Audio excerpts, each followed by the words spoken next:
nothing changes.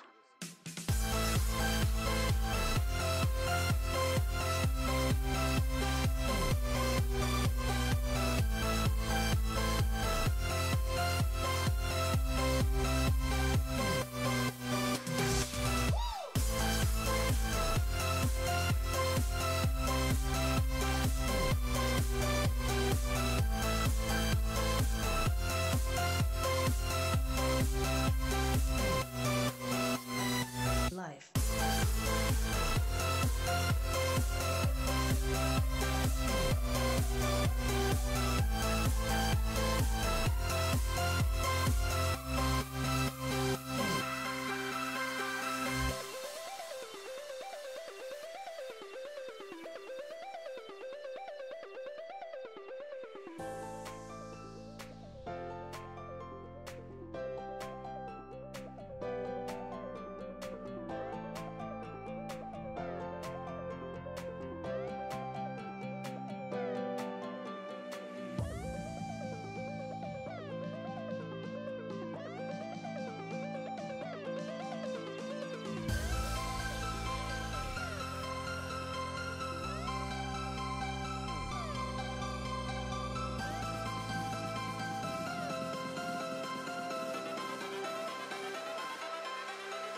Life.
All right, we're starting in 60 seconds. 60 seconds.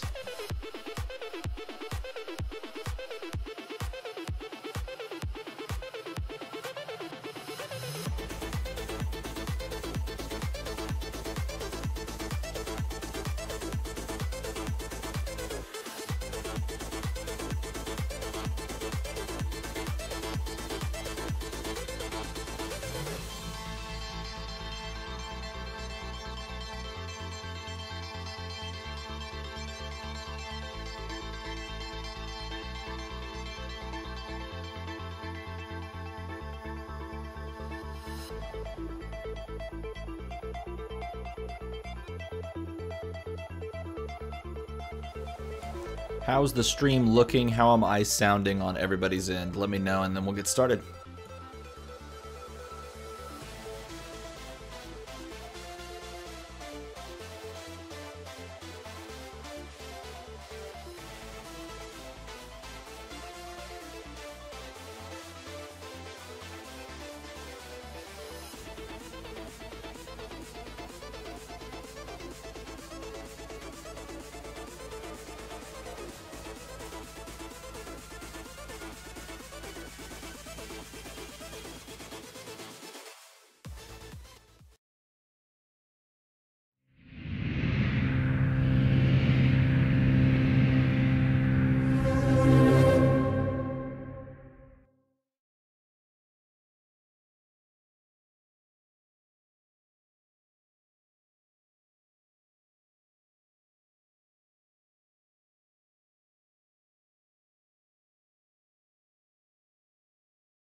Dang it.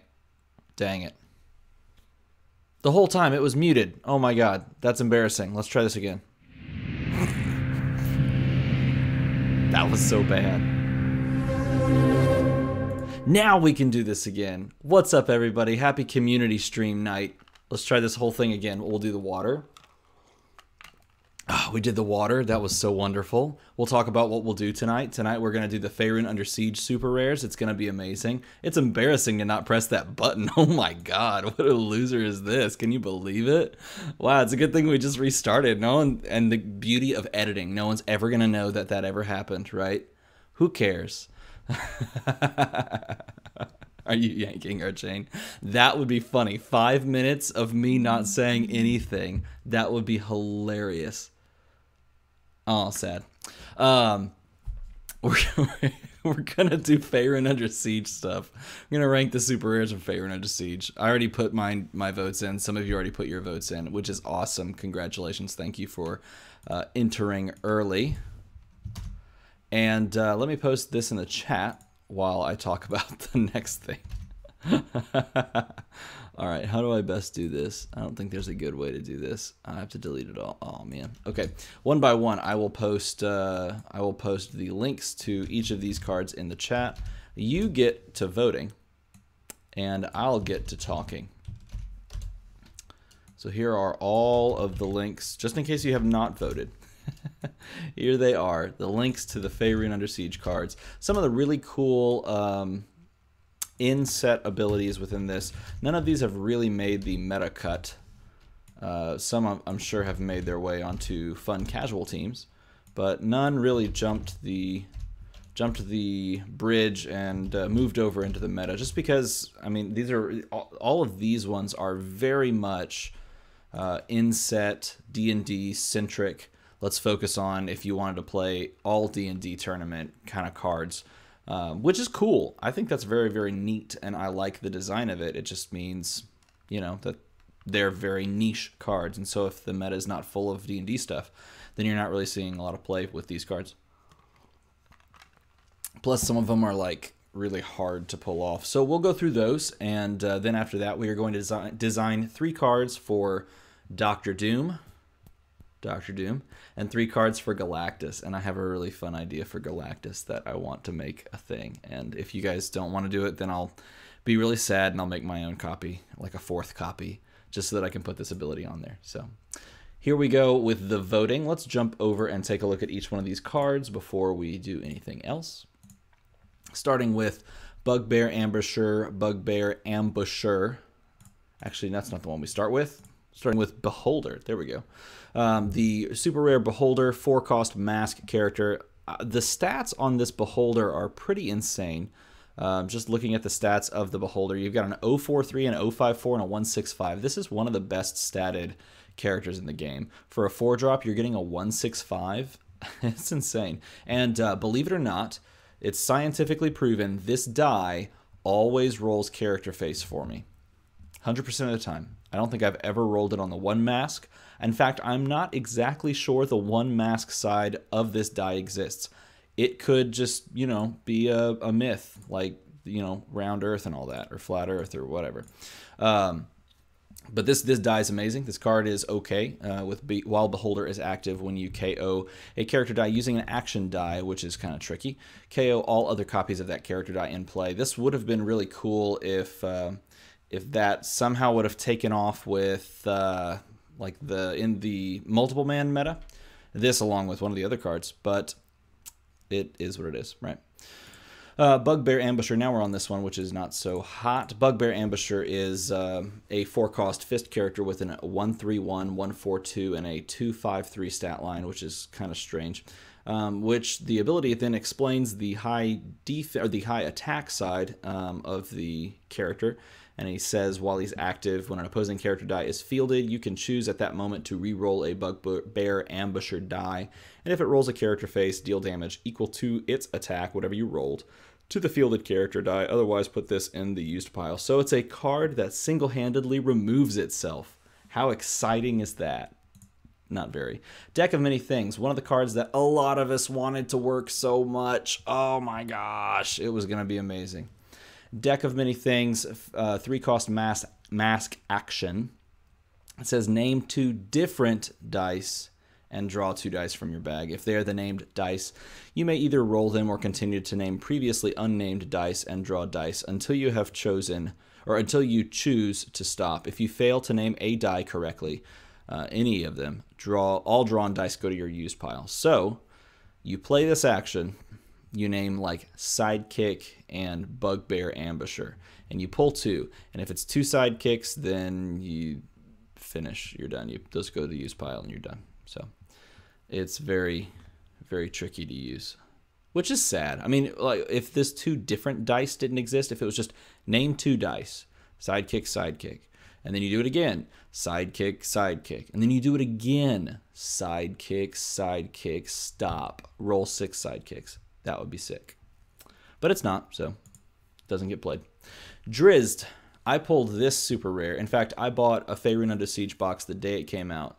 Bought the entire box, and it was weird because I bought like 10 packs, then 10 packs, then 10 packs, then 10 packs, and I was like, at this point, I might as well just buy the box. So I bought the box, and the only super rare in there was this Drizzt, but this Drizzt is cool, even though he's a 5-cost 166 on top, which it doesn't look very good when you compare it to the Beholder 165, but it is what it is.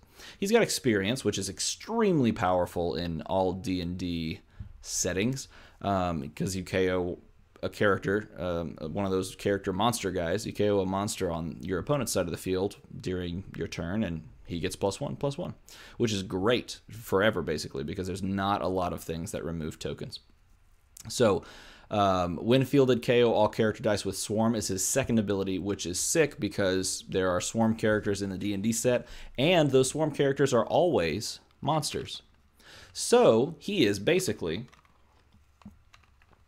if your opponent has Swarm, gain +1/+1 every time you field him, which is awesome. He makes a really good inset little guy, little character dude, and I like it a lot. Hammer of Thunderbolts, 4-cost bolt action. Deal X damage to target character or player, where X is the number of different active bolt characters in your field zone. So think Firefly from the Batman set, which came out, how many sets after this? Like a full year after this one. A full year. But this is 1 cost more. This costs 1 more. The nice thing about this one is you can choose to target a character or player. The double nice thing is this is a double burst face that allows you to spend a bolt from your used pile, or from your prep area. No, my goodness. From your reserve pool. There it is. And you can do it to both, which is cool. Do it to both target character and player. Robe of the Archmagi. Robe of the Archmagi.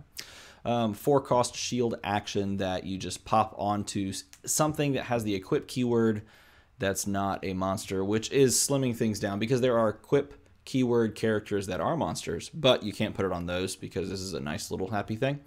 So you pop it onto something that's good, basically, is what they're flavoring this as. Equipped character die gets +2 defense, but the interesting thing is, if this character that's equipped with it were going to be KO'd, you can just send the robe to the used pile instead, which is cool. Yeah. If it were going to be like sent to the used pile as well. So I guess if you like attack with it and it goes unblocked, then you can send this instead, which is very neat. The ring. Okay, so 3-cost shield action, and it's very interesting, this ring. In fact, it's really interesting, and I think this is when it started to become popular in this game to print a common version of a card that's better than the super rare, because the common version is better than the super rare in a lot of respects. So this is an equip card, equip action, and you equip it to a character that has a little symbol for equip, and when you do, this gains regenerate, which is cool. Regenerate, if you don't know, sends something to the used pile, brings it right back, or if you roll it out there. Very, very cool ability, and it's got the global that is fairly popular, or at least it was fairly popular for a little while until people started really playing with it, and it just didn't quite get the competitive scene. But you pay 1, so basically you move something to the transition zone, and once during your turn you can put something from your used pile, an NPC die or a sidekick die from your used pile into your reserve pool on any face. So that's a really cool global, but unfortunately that global's on the common, and the common is better in general. Okay, the last card, which is my favorite card, is the Talisman of Ultimate Evil. I really like this card a lot. It's a 5-cost action, which is really rough, but it says KO X of your character dice, and then KO X target opposing character dice, and you get to choose. Oh no, I'm dropping? I was wondering where everyone went. Oh no. Oh, man. All right, hold on, everybody. Let me know when you get the stream back. Think about it, think about it, think about it, think about it, think about it, think about it, think about it, think about it, think about it. Let me know. What do you see? Oh, that's sad that I'm dropping hard.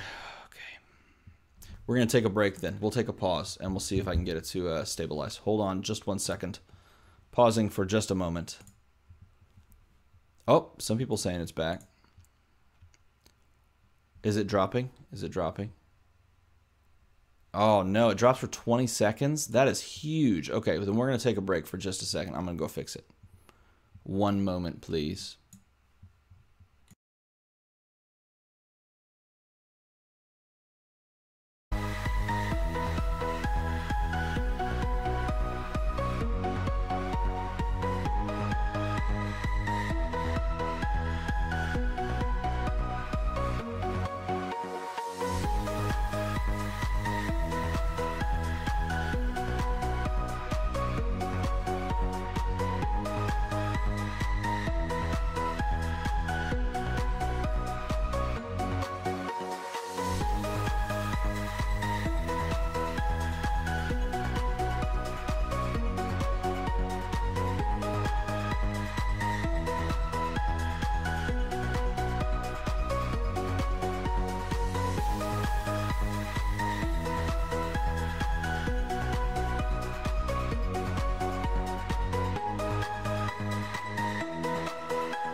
All right, how's it looking now? Obviously, you don't see me, but how's it looking now? Is it stabilized? Stabilized? Yay, nay? Sound off in the comments. Ah, I'm so sad. I didn't know.